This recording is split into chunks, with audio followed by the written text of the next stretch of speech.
Okay, let's break down Home Invasion 2016. And it starts off like this.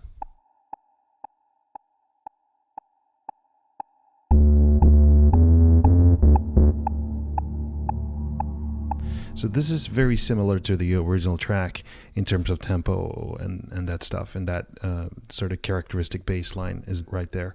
Thing is, I changed up the tempo later in the song, but the bass line is perceived as playing in that same tempo, so it's just juxtaposed against the other instruments in a different way. So it starts off in this tempo, 1, 2, 3, 4. But then later on, it goes.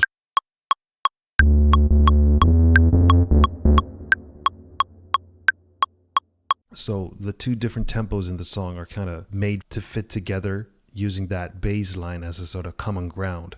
So that's a cool little aspect of this song.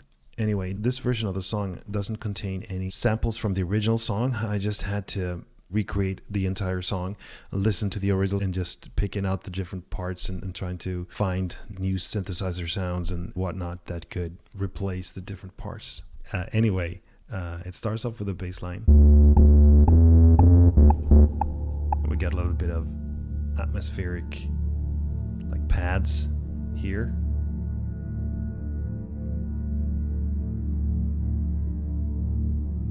And the bass line.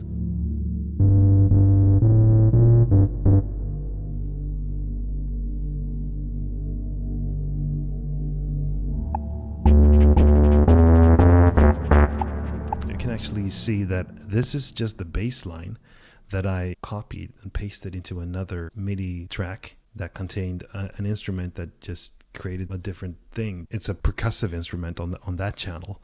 It sounded cool, so I just kept it. Sometimes you just have those happy accidents. Of course, we open up automation here. We open up the bass line more and more, so it becomes more like you could make it really hard like that if you wanted to, but it sounds nicer when it's like reeled in like this. That's as loud as I let it go.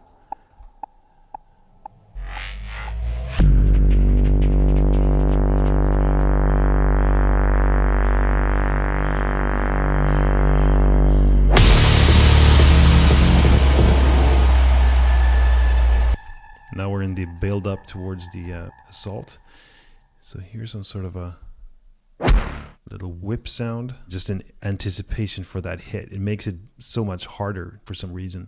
If you take that away, you heard that difference? It's a little bit of whoosh, sort of a swooshing sound just before the hit, and it sounds very nice. Some reactor synth sounds here, just to make it eerie. Then we have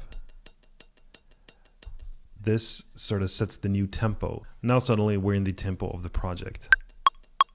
Like that. The metronome matches the tempo of the drums.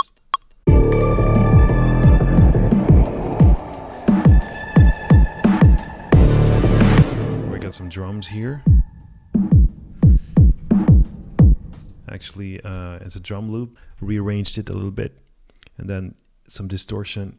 I actually like using driver for low pass filter. It adds a little bit of distortion even if the distortion knob is all the way down like this. If you there's a little bit of distortion on that drum beat. I mean, I can put it up like that, but even if it's down to 0.0 like that, it still adds a little bit of distortion, and I like that. So it's used mainly as a low-pass filter, but it adds a little bit of distortion too to the drums. And then it goes over to a different sample. Again, some modulation there, together with these sort of samples, create something that sounds like this.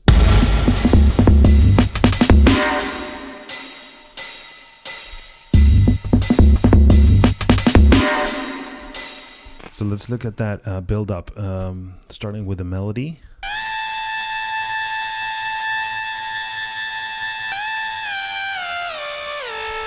So that's Nexus synthesizer here. The MIDI information is pretty basic like that. Where I want the note to slide, I just make the note overlap and it'll slide from that note to that note. It's basic.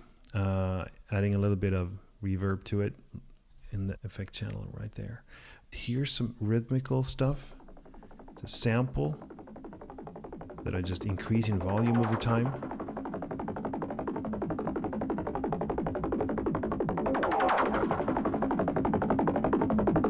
Pretty simple. Here's another part. Again, drums with the driver on it to modulate the low pass filter. It opens up gradually like that. And at the end I have this.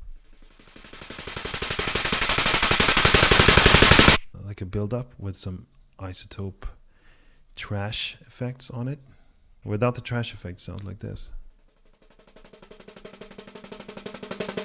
There's more of a clean drum, but with the trash effect on, it sounds like very trashy and aggressive. So there are some other sounds. Yeah, this build-up, of course, just drag and drop something from a sample library that I purchased. It sounds like this. Just to increase the sense of urgency. Yeah, we got some.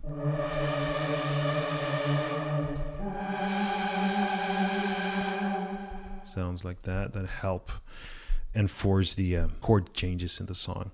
So what else do we have? Oh yeah, this crash cymbal is just repeated over and over again. And we got these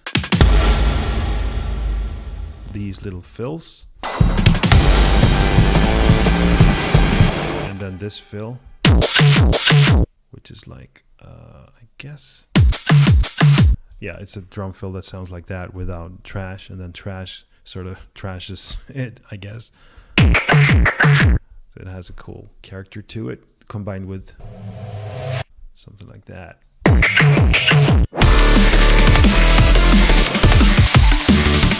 So now we're in the full assault, where it's like the highest energy of the song. The bass line is enforced with this melody on top of it. And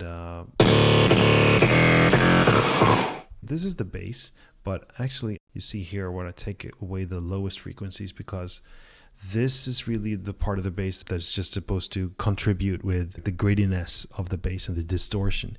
But the sub frequencies are played with this one instead. Super clean, super deep, and then in combination with this sound, it becomes a full, like that. If you take away the sub, it's just, for anyone who's listening to this with a subwoofer, you will hear a huge difference between those two sounds. Anyway, here's some synthesizer, I guess, that I created, and then maybe it was heavy on the processor or something, so I froze it. So it's just a sample now, but this is a melody that I programmed. I don't even know what synthesizer I used. And then this sort of creates a sense of forward motion, I guess. Just this unrelenting, like, doom, doom, pulsing in the background.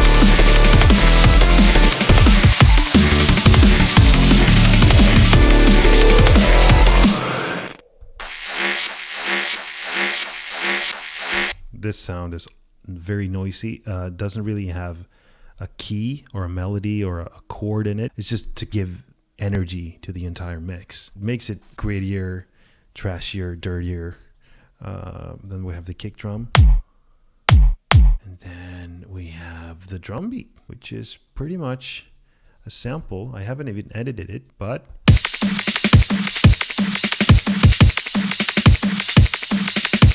what you notice me doing is I'm lowering all the snare drums because I didn't like the snare drums. The snare drum, it sounds like this. But I didn't like that snare drum sound so much, so I have this snare drum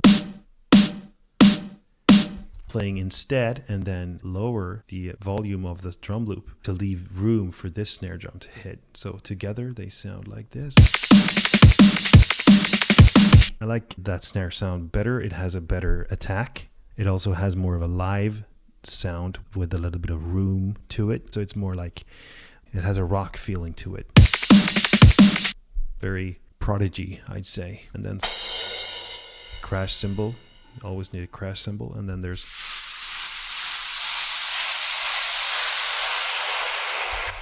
that sort of sound that just lends, high frequency information to the mix so that it feels really like an assault on the ears on every frequency range. Here's another frozen instrument, which is very important.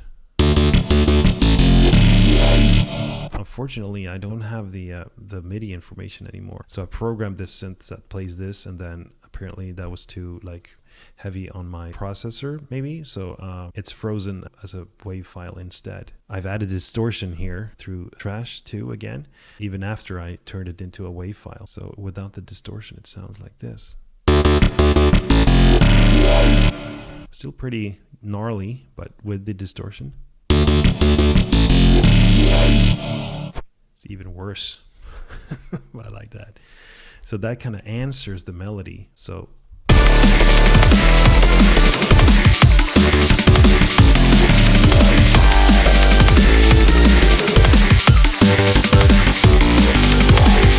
yeah, you get the idea. And then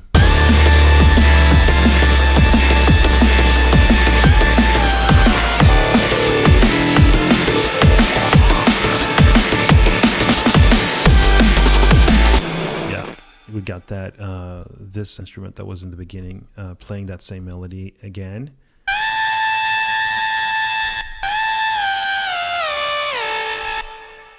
And it's on top of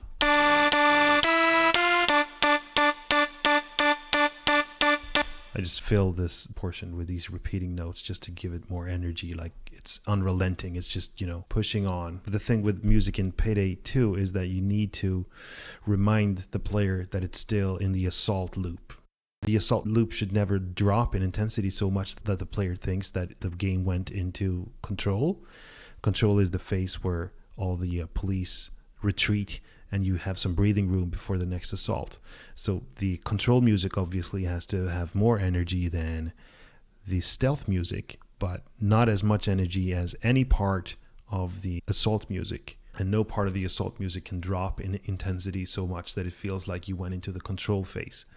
So that's why, here I take away some of the drums and stuff in this part. As compared to this part. So I sort of make up for the loss of drums here by adding that part.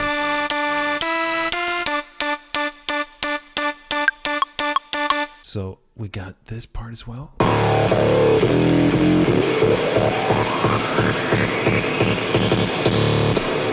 Playing in unison with the melody, obviously. And we got this sub, just like a sample, I guess, tuned to the tuned down to match the key of the song. Then these are, I don't know what drum loop this is.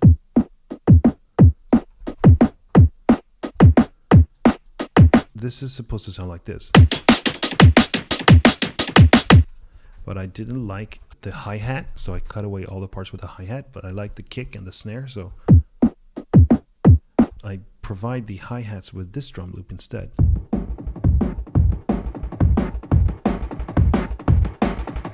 But the drums in this drum loop, like the snare and the kick, they don't have as much energy, like they don't have that distinct sound. So this loop, or this part, provides the attack for the kick and the snare. Very distinct. And then this part sort of contributes with the organic sort of drum sound. And there's this snare drum, I guess. Yeah. Always the rock snare drum. The snare should have some room to it like that. I like that. So the drums by themselves in this part sound like this.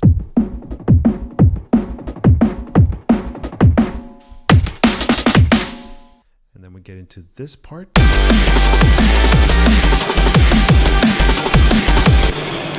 That's actually, I mean, the melody just keeps going throughout the entire song like that, but I replaced the drums. So these are not the same drums as in the beginning here.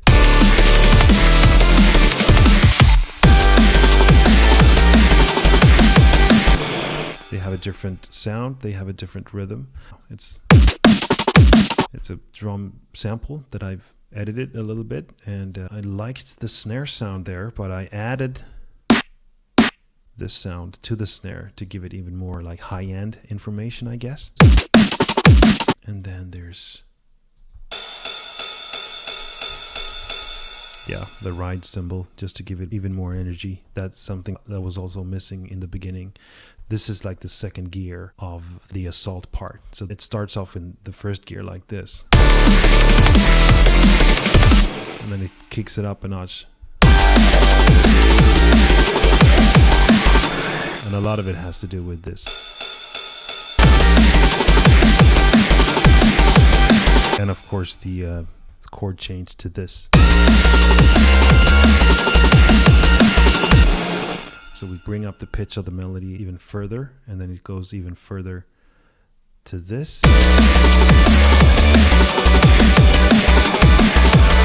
So now we're in like the third part, I guess, of the assault. This keeps on going in the background just to provide that chaotic energy. Now we got this synthesizer squealing.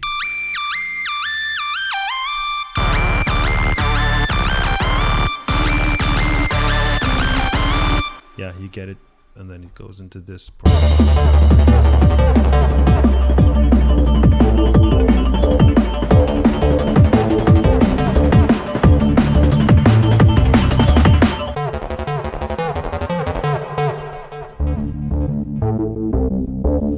Bass line changes here.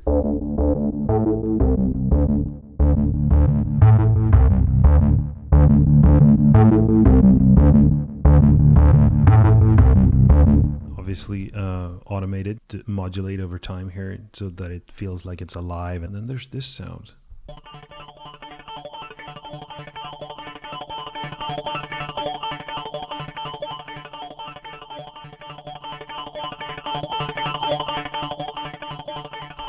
And this is actually how the automation lines appear when you record them, which is uncommon for me. I almost never do that. I usually just, do it like this. And I have these straight lines instead, like that. I would just do this, like, wee, wee, wee, etc. Maybe if I want to smooth it out a little bit, I do like, no one will be able to tell anyway. This is like the I don't trust my own ability to record this live approach. But it's uncommon actually that my automation lines are drawn like this. But I wanted this to kind of rise and fall in a certain organic manner, I guess. I wonder what this is.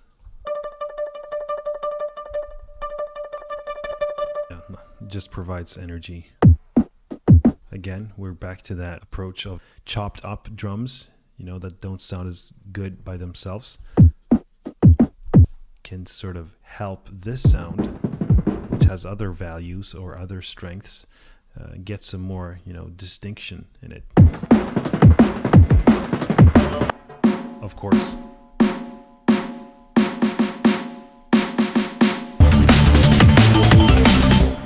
The live snare drum, always love it. And then a build up, which just sounds like this. It's just a sample.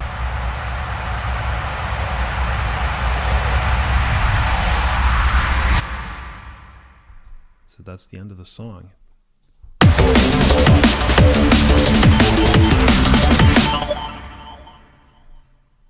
Hope you like that. If you want me to do more of these, just comment in the comment section and let me know what the next song should be.